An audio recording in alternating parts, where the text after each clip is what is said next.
Ang Ginoo manaa kaninyo. Manaa sab kaninyo. Pagbasa gikan sa Santos nga Ebanghelyo sumala ni Mateo. Himayaon ikaw, O Ginoo. Si Jesus mingon sa iyang mga tinun-an, ayaw ninyo huna-hunaa nga mianhi ako aron pagsalikway sa balaod ni Moises ug sa mga pagtulunan sa mga propeta. Wala ako muanhi aron pagsalikway niini, kundili aron paghatag niini sa hustong kahulugan. Timan ikini samtang may langit pa o giyuta, bisan ang labing gamay nga kudlit o ang labing jutay nga bahin sa balaod, dili gayud sayluan, hangtod matuman ang tanan. Busa ang dili magtuman bisan sa labing gamayng bahin sa kasuguan ug magtudlo sa uban sa pagbuhat sa ingon, mahimong labing iwit sa gingharian sa langit. Apan ang magtuman sa balaod ug magtudlo sa uban sa pagbuhat sa ingon, mahimong dako sa gingharian sa langit. Ang Ebanghelyo sa Ginoo. Daygon ikaw, O Kristo.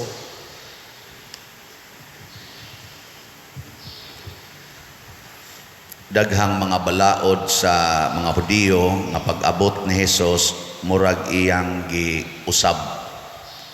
Gani si San Pablo nagsangyaw gyud nga dili na kita ilalom sa balaod. Kay ang ilalom sa balaod padulong sa kamatayon.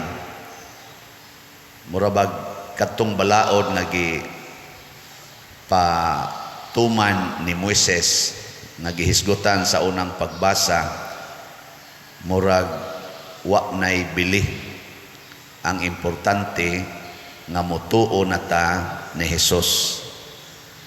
Muna ang uban moingon ang pagtuo ni Jesus maura gyoy makaluwas. Inig-ingon nimo nituo ko ni Jesus, wala na, luwas na. Inig-ingon nimo si Kristo maoy akong Ginoo ug manluluwas, wala na, luwas na. Mura sagsakto. Nya gisulti pa gina ni San Pablo nga dili na kita mailalom sa balaod, kay ang ilalom sa balaod dili maluwas, kay ang balaod naghatag og kamatayon. Ang pagtuo nganha ni Kristo maugyoy makaluwas. Nakaron si Jesus niingon sa dinhis atong Ebanghelyo, Mateo chapter 5, 17 to 19, ang dili magtuman sa labing gamayng bahin sa kasuguan ug magtudlo sa uban pagbuhat sa ingon, mahimong labing iwit sa gingharian sa langit. Apan ang magtuman sa balaod ug magtudlo sa uban sa pagbuhat sa ingon, mahimong dako sa gingharian sa langit. Nalahi naman sa Ginoo ni. Kay niingon naman sa noon si Jesus, tumanag yun bisan ang labing gamayng bahin sa balaod, kay maunay makaluwas. Hay may sakto ron ani kaning gisulti ni Jesus o ang gisangyaw nilang San Pablo.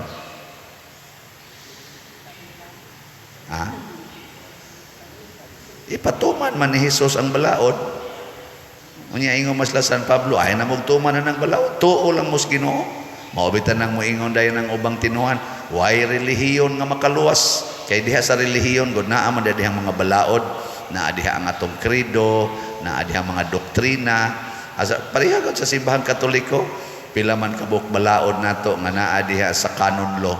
Purting daghana 1,700 kapin ka mga canons or mga laws nga atong angay tumanon.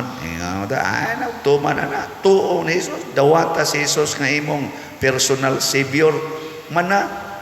Nya si Jesus din nag-ingon mo sa diri, tumana gyud ang tanang kudlit sa balaod. Hay may tinuodan ni ron.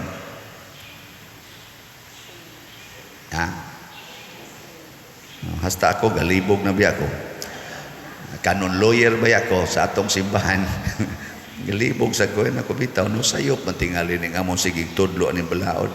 Sige pa mi ditong tuon-tuon anang balaod perting kapuyag tuon igsamon patas balaod.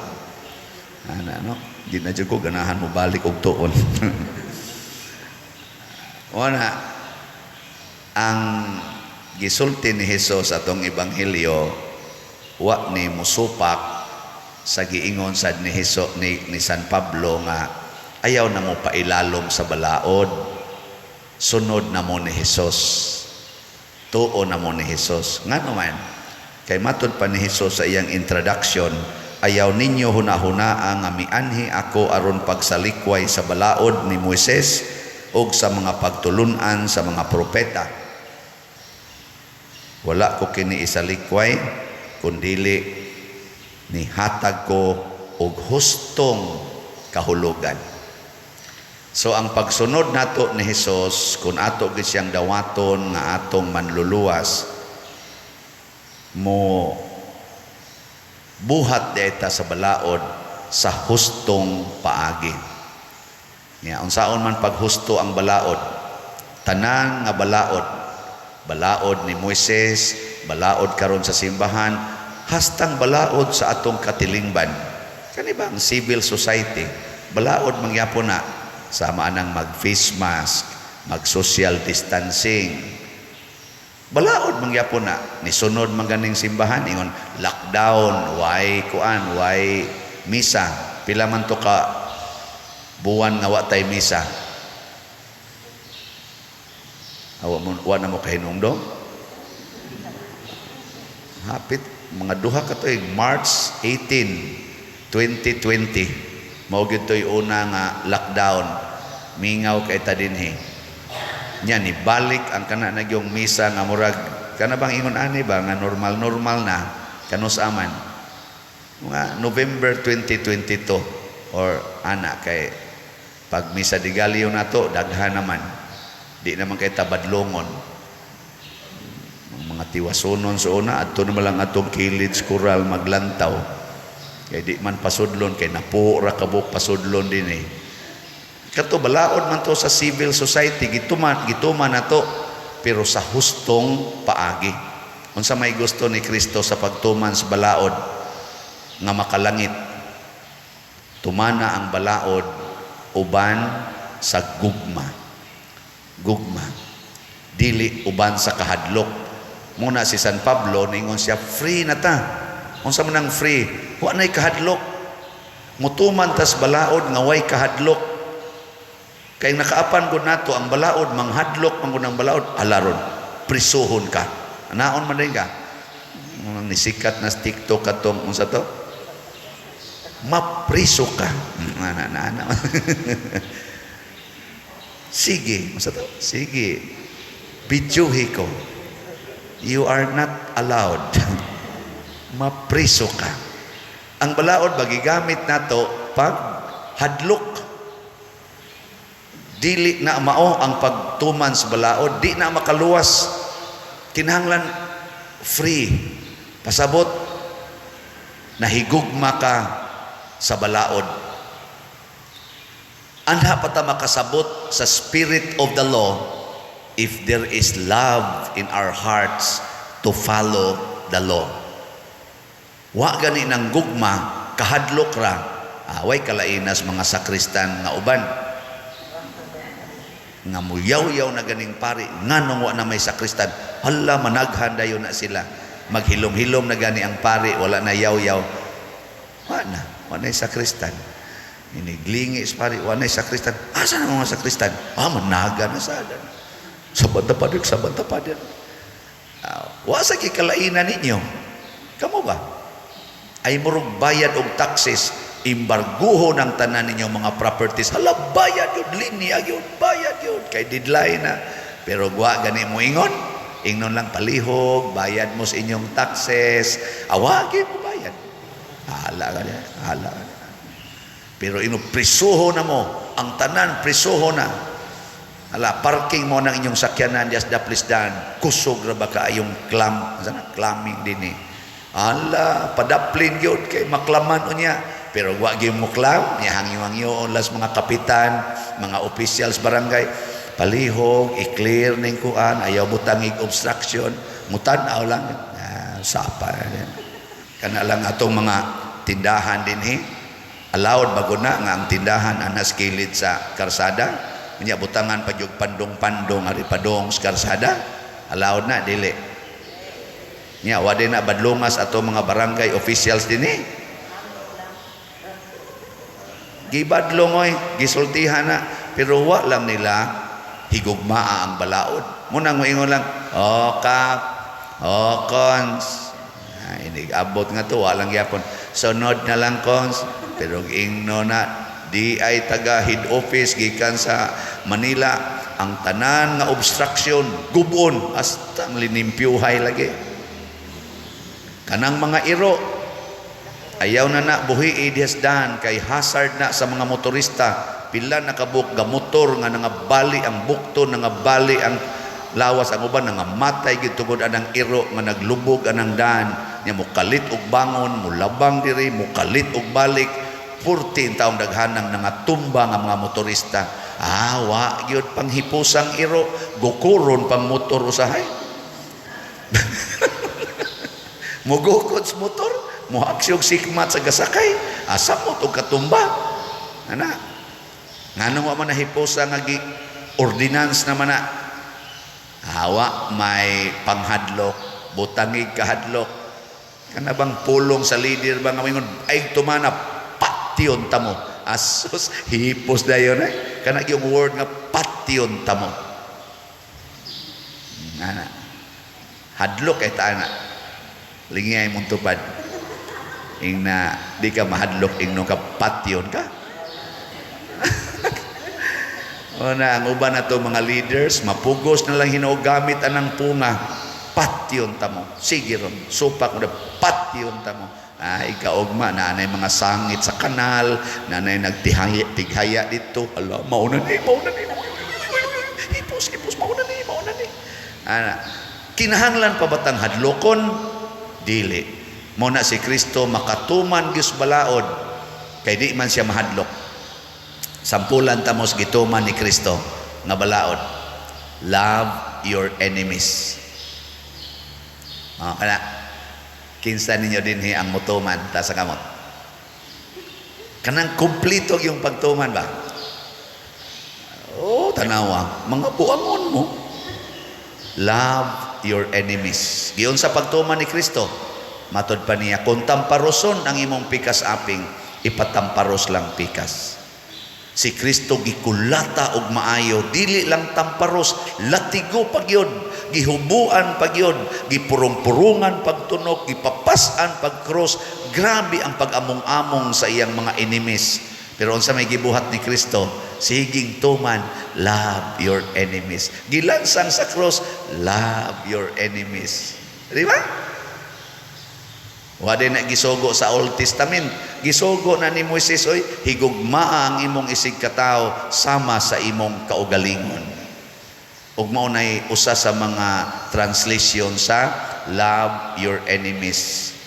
Kay di jud mahitabo nga ang imong kaugalingon himuon nimong enemy.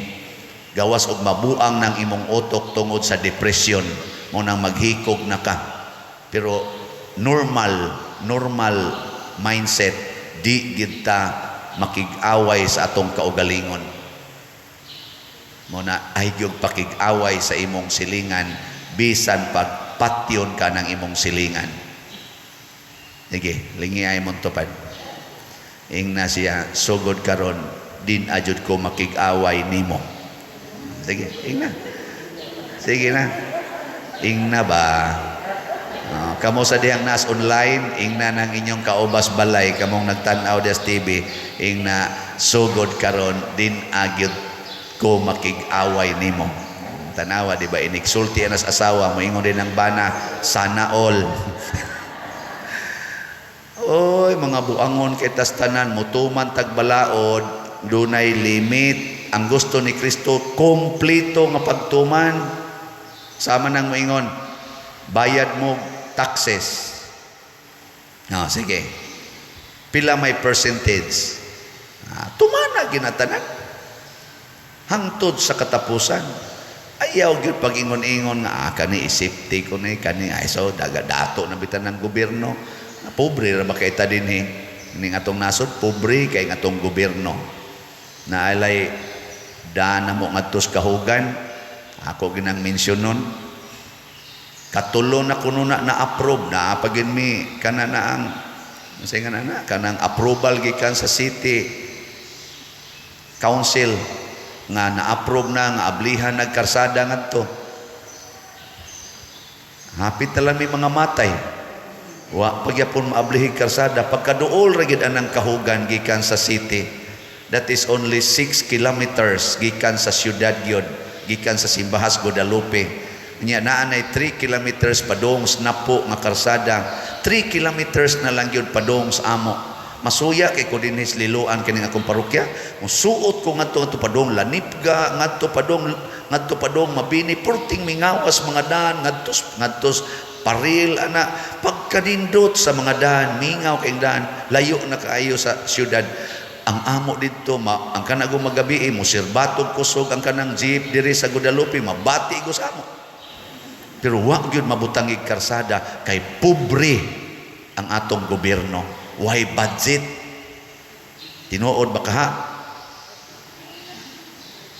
Dito pa yung nagsukod dito tungod sa akong kalipay kay gisukod na gyud, topographical pa yung sukod. Hala ako'y gasto dito mga tanang gastuhanan kaon ko sobra na tingali 200,000 akong nagasto ana dia sige sukod-sukod sa kuan kay malipay lang kita igsukod ato sa pakanon na mahilom lang daw buwa. Ana ra ba? Kay pobre ang gobyerno, why budget? Or wa lang gitingali ma-implement kay why nahigugma namo dito sa kahugan. Gugma, di ma-implement kay why gugma ang taga-gobyerno ngadto sa taga-kahugan sa pangdako. Niya ako nahigugma man ko sa among taga dito, labi na sa mga senior citizens o sa mga masakiton, tabang ko dito, sige yung sukad pa itong year 2000, pari naman ko, 2004, pagkapari na ko, nga 2005, sige na ko ditong share sa kolekta, palit anang simento, patrabaho anang daan, para lang yun maagiag motor. Kaluoy Ginoo, ubay-ubay na yung nangakras sa motor dito. Nangakras motor pero sige lang yapong das motor kay nga naman maura may paagi nga madali-dali nya perti mag yung lisuras daan ako lang sang gipasiminto sobra na tingali 2,000 or 3,000 kasakong siminto akong na gasto dito para lang masiminto maguba naman kay mainas siminto naman kay ug di sa siminto on perting danguga bisag mag 4-wheel pa ang habal-habal.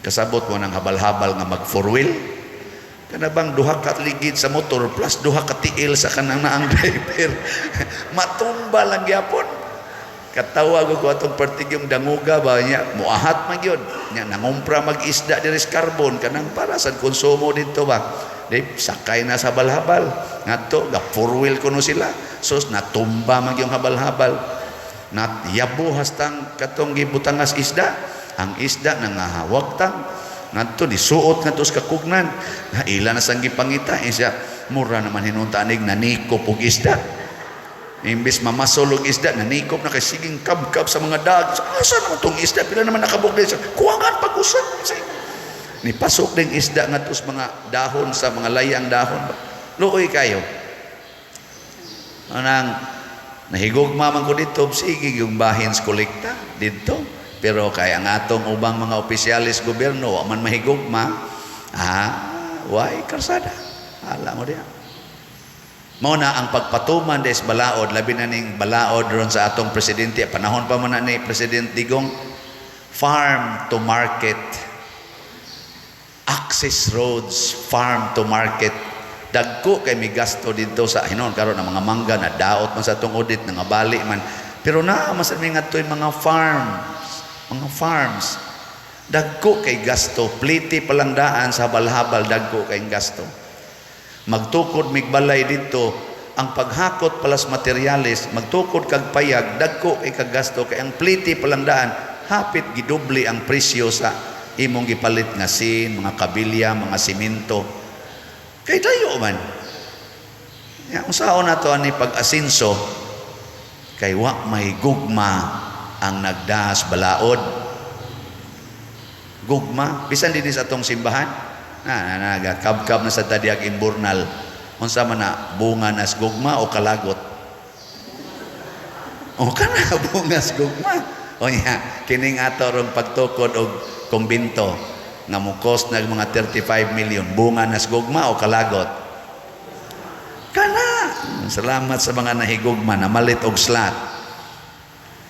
Ang atong SBF DAG na natay halin nga ni total na og 9,042 ka slots. Oh, pakpak. Ug nahigugma lang gid mo ani tag 500 ra gud ni per slot. Wa na hurot dayon ni napay 66,958 ka slots nga available sa SBF DAG. Tag 500 ra ni. Salamat kayos nahigugma nato dinhi. Kaning tanang ni view nato sa online o kamo dining tanang nanimba o ang gugma gyud sa pagpanghatag kanabang the law of charity, the law of generosity mao gyud atong tumanon, dali ra kay tang makahuman sa ato dinhing mga proyekto. Ako sad the law of transparency, the law of sincerity, ako sa nang gituman sa akong pagpadagan dinhi. Wa gyud sintabo aning inyong gipang-donate nga wa gidapat sa simbahan. Og makita na ninyo dinhi naa pa gid tay record, accounting record. Nya sa ato sang God's protection, healing and joy, special slot para sa atong Holy Week o sa atong fiesta celebrations, ang ato sang halin niabot na sad og 1,359 ka slots. Oh, pakpak yapon. Sus, kaning gugmahas ni palit ani lipay kay tayo. 43,641 slots pa ang available. Dali ra tingin mahurot kay 100 ra man ni per slot. Ako lang ning gisgutan kay kita dinhi hasta gani sa atong mga bayronon sa mga sakramento. Ako ginang gi-emphasize love offering. Gugma gyud ang basihan, love offering. Inigingon pila may bayad sa kasal, love offering. Nay mangutanan ako, Pader, kanus aman ang mass wedding. Nako, ngano mag mass wedding man? Insya, may na lang ba maka barato ta? Nako, tanawa ra gud ang bayad nato diha, pirmi man ang mass wedding. Pwede man mo bayad mo piso hangtod 1 million, pili lang mo asa mo diya dapita abil asay kaya ninyo. O kaya ninyo 10 pesos ibayad, mas dako-dako nas piso, lipay ta. Nganong di pa mangyud mo magpakasal? Wa di ay sila'y gugma sa pagpakasal. Ang balaod nga ayaw mo pagpuyo-puyo, wa nila higugmaa ang sakramento sa kaminyoon. Kay piso ragod na atong ibayad diya, pwede ragod.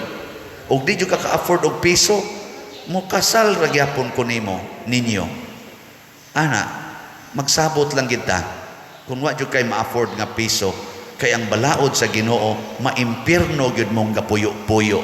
Muspuna ko ha, og mga matay mo kamong nagpuyo-puyo, maimpierno gyud mo bisan kamo pang mga civilly married couples, og mga matay mong way sakramento sa teaching nato sa simbahang Katoliko, maimpierno gyud mo. Kay that is mortal sin. Nya ngano pag yung dugay-dugayon nga piso ra may ibayad nato dire? Di nako guilty kung maimpierno mo. Pero ako'y maimpierno kamong tanan na langit kay ni pakasal mo, congratulations. Andam kong magpaimpierno para ninyo. Unfair sa dana. Pero matod pa ni Jesus, basta magtudlo lang mo sa kumplitong balaod, di gyud mo maimpierno. Muna yang giingon diri, apan ang magtuman sa balaod ug magtudlo sa uban sa pagtuman niini, mahimog yung dako sa gingharian sa langit. Munang bahalag masakitan mo din usahay inyo pa kung ikiha ngadto sa higher authority, tudluan tagid mo sa balaod. Di gyud ko manamtam og sulti nga kamo giyawaan na, nga kamo padung nas impierno. Kay ngano man nahigugma man ko ninyo. Isip pare, gibiyaan ko nako tong akong uyab para magpare. Mas gihigugma nako ang pagkapare kaysa pagkaminyo na I love you very much. Di ko gustong mangadto ta sa impierno. Di ko gustong maulimpon ta siyawa. Gugma ang atong gamiton, kay ang gugma mutuman gyud sa tinuod na kasuguan. Manindog tong nahigugma.